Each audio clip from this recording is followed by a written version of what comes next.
Willow Run, built to produce B-24 bombers at a rate never seen before. A mile-long assembly line, peak output, 1 bomber per hour.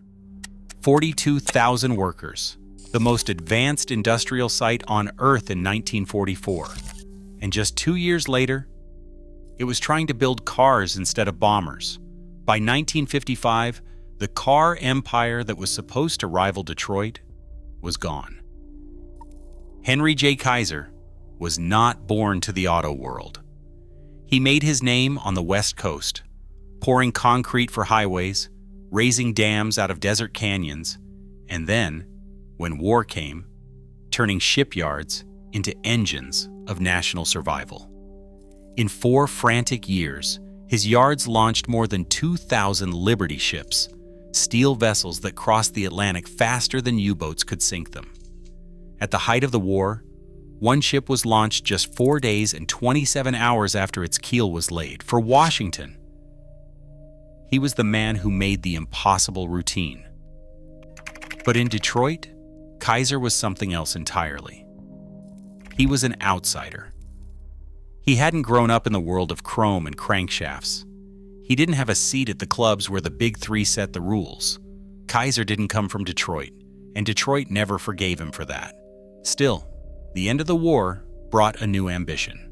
Kaiser looked at Willow Run, the mile-long cathedral of American industry, built to mass-produce bombers, and saw a new kind of miracle waiting to happen. If you could build a bomber every hour, why not build the next great car empire? The numbers dazzled. 42,000 workers had kept Willow Run humming, and the plant's vastness seemed to promise a future as grand as anything the war had delivered. Kaiser's faith in scale was absolute. To him, the lessons of the war were clear. Mass production could solve anything. The auto industry, in his view, was just the next front. He said it himself, the automobile is the Liberty ship of peace. But Detroit's gatekeepers had no intention of opening their doors. The Big Three, GM, Ford, and Chrysler, controlled not just factories, but the arteries of the entire business: steel mills, parts suppliers, and most of all, the dealer networks that spanned every city and town. They lobbied fiercely to keep newcomers out. The Detroit Automobile Dealers Association worked behind the scenes, closing ranks against any independent who threatened their turf. For Kaiser, every handshake was a test, every negotiation a reminder that he was trespassing on sacred ground. Yet ambition thrives on friction. Kaiser's resume read like myth. But Detroit's resistance only sharpened his resolve. To prove himself, he needed a proving ground as immense as his vision. Willow Run, with its echoing halls and wartime legend, offered just that, a proving ground, a place where an outsider could try to bend the future to his will. At Willow Run, the impossible was measured in minutes. Ford's engineers took the chaos of war and forced it onto rails, literally. They broke with every tradition of aircraft building, dragging the moving assembly line out of Detroit and into the sky. B-24 bombers, once hand-built in scattered shops, now crawled across the polished concrete in a relentless procession. Each day, the plant's 42,000 workers, riveters, welders, inspectors, became part of a living machine. They didn't just assemble planes, they assembled a legend, 1 bomber every hour from a single roof. On paper, it was a miracle of American willpower. Willow Run sprawled across 5 million square feet, its lines fed by 1,000 suppliers and sub-assembly plants. Hydraulic turrets, aluminum skins, engines the size of small cars, all slotted into place with the rhythm of a city at rush hour. Newspapers called it the arsenal of democracy. Politicians toured the floor, marveling at the speed, the noise, the sheer audacity. But behind the myth, doubts crept in. Congressional hearings in 1943 questioned whether car-building science really belonged in the skies. Early planes came off the line with flaws, rushed, and sometimes obsolete before they flew. Critics wondered if Ford's moving line had traded craftsmanship for spectacle. Still, the numbers silenced most objections. By April 1944, Willow Run hit its stride, producing 428 bombers that month, nearly one every 63 minutes. The factory became a symbol of what America could do when it bent the rules. If you could build a bomber every hour, why not build the next great car empire? That question hung in the air as the war ended. Willow Run's legend was now a challenge. Could the miracle of mass production, proven in war, rewrite the rules of peace? Or was this factory's genius tied to a moment that could never be repeated? Joseph Frazer understood Detroit in a way Henry Kaiser never could. Frazer had built his career in the city's back rooms, negotiating with suppliers, managing Willys Overland through the war, and watching the Big Three close ranks against anyone who threatened their grip. When Frazer joined forces with Kaiser in 1945, it wasn't just a partnership, it was a collision of ambition and hard-won experience. Kaiser brought the capital and the myth, and Frazer brought the map and the keys to the kingdom. The lease of Willow Run was their first major move. The War Assets Administration, eager to keep the plant alive, offered Kaiser-Frazer the entire complex for a token sum, $1 a year at the outset. Rival bids from companies like Hughes Aircraft never made it past the political gauntlet in Washington. Congressional hearings in 1946 raised questions about favoritism and backroom deals. But the public line was jobs. Willow Run meant work for thousands of returning veterans, and Frazer knew how to make that promise stick. The Truman administration, still riding the wave of wartime unity, backed the deal as a symbol of American renewal. Frazer's strategy was simple but bold. He believed that with Willow Run's scale and the pent-up demand of millions of Americans who had not bought a new car since 1941, success was almost guaranteed. The math seemed irrefutable. A plant that could build a bomber every hour could surely flood the country with cars. Frazer assured investors and politicians alike that with the right production lines and enough steel, Kaiser-Frazer would leapfrog the usual barriers to entry. He argued that the war had changed everything, and that old rules about dealer networks and supplier loyalty would give way to sheer output and the hunger of a waiting market. On paper, the plan was airtight. Kaiser-Frazer would enter the market at scale, sidestepping the slow growth that doomed so many independents.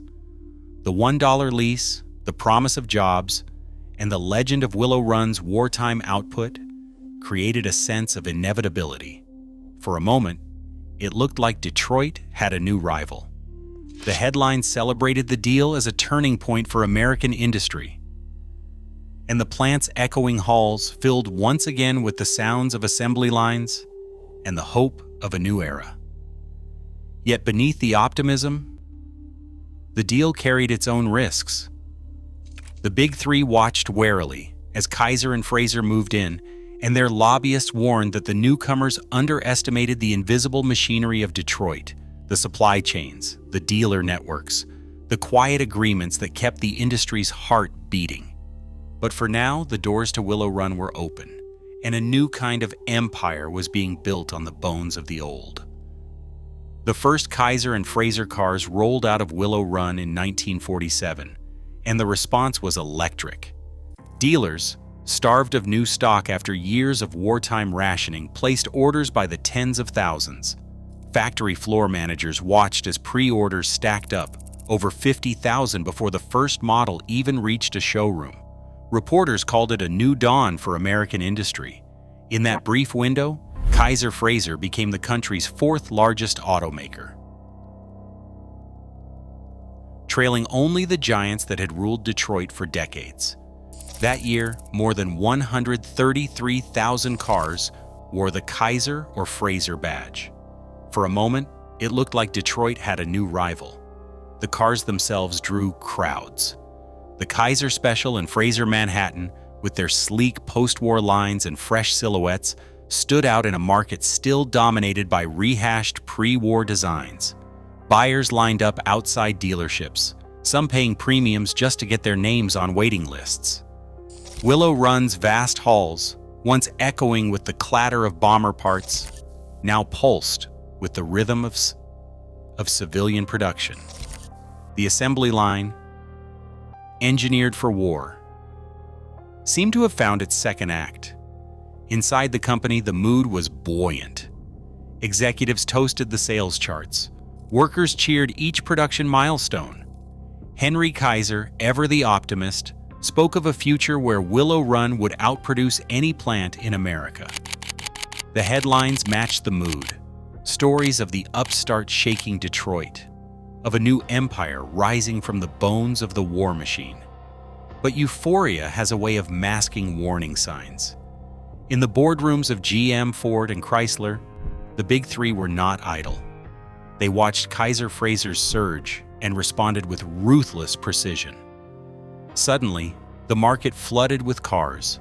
Inventory that had been held back during the war was now released at cut-rate prices. Dealer incentives multiplied. Financing arms offered easy credit. Behind the scenes, established networks flexed their muscle, squeezing out newcomers from the best showroom floors. Kaiser-Frazer's early victories were real, but fragile. The company's momentum depended on a market still hungry from years of scarcity. Beneath the surface, the same forces that had kept outsiders at bay for generations were quietly regrouping. For now, Willow Run was alive with the sound of progress. But the ground beneath Kaiser's new empire was already beginning to shift. Scale without supply chain control is a vulnerability. For all the thunder of Willow Run's assembly lines, Kaiser-Frazer entered the post-war car business with a handicap. Every ton of steel, every engine, every transmission cost more than it did for Detroit's giants. The big three had their own steel mills, their own parts divisions, their own financing arms.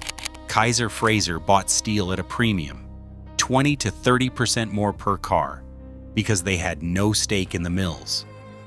Engines and transmissions came from outside suppliers, who reserved their best deals and biggest shipments for the established players. Even the money that put buyers behind the wheel came at a higher price. While GMAC and Ford Credit offered easy terms through captive finance arms, Kaiser-Frazer's customers faced stricter banks and higher interest. The dealer networks told the same story. GM and Ford could promise a car in every town, but Kaiser-Frazer's reach was patchwork, dependent on whichever showrooms the majors had not already locked down. The factory had been built for war. It was never truly built for competition. Every advantage of scale became a liability the moment raw materials and credit left Kaiser-Frazer at the back of the line. Korean War contracts arrived like a lifeline, pumping fresh cash into Willow Run just as the car business began to falter. The government needed engines, cargo plane parts, anything the old bomber plant could turn out. For a while, the numbers looked promising again, and over $100 million in defense revenue flowed through the gates. The assembly lines, once built for war, now split their time between sedans and military hardware. On the surface, it looked like the factory's war-built muscle had found a new lease on life. But beneath the headlines, the dual identity brought confusion instead of clarity. Willow Run's vast halls echoed with the rhythms of both peace and conflict. Civilian workers clocked in alongside crews assembling military gear, and the line between car company and defense contractor blurred. The plant's martial culture lingered, shaping everything from management decisions to the way workers saw their jobs. Cars and contracts moved side by side, but neither could fully anchor the business. The defense money delayed the reckoning, masking the company's deeper weaknesses. Willow Run survived on two fronts, but the split focus only deepened the sense that this was a factory caught between eras, never quite civilian, never fully secure. By the early 1950s, the auto business had become a contest of annual reinvention. The Big Three unleashed the so-called styling wars, rolling out new models and fresh sheet metal every year. For Kaiser-Frazer, Each redesign came with a punishing bill. Retooling Willow Run for a single update could run $10 million or more, a cost the giants absorbed with ease, but one that landed like a body blow for an independent. Meanwhile, sales numbers told their own story. From a peak of over 133,000 cars in 1947, production collapsed to just 38,000 by 1953. Warehouses filled with unsold cars. Dealers, once desperate for stock, now turned away shipments. The pressure at the top grew unbearable. Joseph Frazer, who had steered the company through its first surge, clashed with Kaiser over the future. Frazer wanted to cut losses and retrench, and Kaiser pressed for one more gamble on bold new models. When the board refused to back Frazer's caution, he walked away in 1951. Losses mounted. Over $20 million in just a few years. The dream of a new car empire was running out of road. The numbers no longer dazzled. They warned of collapse. By 1953, the numbers left no room for hope. Losses had piled up. Unsold cars filled warehouses, and the boardroom arguments ended with Joseph Frazer's departure. Henry Kaiser, ever the builder, faced a new kind of calculation, one that demanded subtraction, not expansion. The car empire dream at Willow Run was over. Instead of doubling down on passenger cars, Kaiser looked to Willys Overland, a company built on the rugged Jeep. The acquisition was swift and pragmatic. Willys had a product that still sold, a brand that survived the market's churn, and a business model less exposed to the Big Three's relentless price wars. Kaiser bought Willys in 1953, shifting resources and attention away from Willow Run's vast car lines to Jeep production in Toledo. The move was more than a pivot. It was a formal abandonment of the vision that had once filled Willow Run with ambition. The grand experiment, using wartime scale to conquer peacetime markets, gave way to a narrower, more defensible niche. Kaiser's leadership closed the books on passenger cars, trading the echo of empty assembly lines for the steady, if quieter, promise of utility vehicles. The car empire faded, replaced by a focus on survival. When the last passenger car rolled off the line at Willow Run, the factory floor, once alive with the thunder of presses and the rhythm of human hands, fell quiet. For the thousands who had built their lives around the plant, the silence was more than the absence of machinery. It was the sound of a future closing. Layoff notices arrived in waves, affecting more than 10,000 workers and their families. In Ypsilanti and the towns nearby, the end of Kaiser-Frazer rippled through every street and storefront. Local diners lost their morning rush. Schools saw parents searching for work out of state. One former worker remembered, "The line used to hum like a city. Then, overnight, silence swallowed it." The mile-long assembly line, once a symbol of American power, now stood empty, its scale a reminder of what had been lost. The echoes in those halls spoke of ambition, but also of the human cost, when an empire built on hope and steel can no longer sustain its own weight. Kaiser did not come from Detroit. Detroit never forgave him for that. If you could build a bomber every hour, why not the next great car empire? But the factory had been built for war. It was never truly built for competition. Willow Run survived, but Kaiser's empire did not. That fact still warns every disruptor. Scale without supply chain control is vulnerability. What would you risk to rewrite the rules?